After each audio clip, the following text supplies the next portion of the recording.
વલસાડનો સુપ્રસિદ્ધ તિથલનો દરિયો બન્યો તોફાની. બીચ ઉપર 8 થી 10 ફૂટ ઊંચા મોજા વોકવે સુધી ઉછળી પાણી આવ્યા હતા. જીવના જોખમે સહેલાણીઓ દરિયા મોજાની મજા માણતા નજરે પડ્યા. વલસાડનો સુપ્રસિદ્ધ તિથલનો દરિયો આજે તોફાની બન્યો હતો. તિથલ બીચ ઉપર 8 થી 10 ફૂટ ઊંચા મોજા ઉછળ્યા હતા.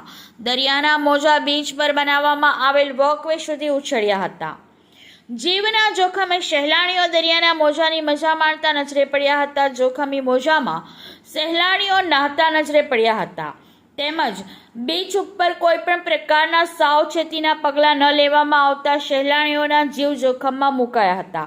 ત્યારે તંત્ર આ બાબતે ધ્યાન દોરે તે ખૂબ જ જરૂરી બન્યું હતું.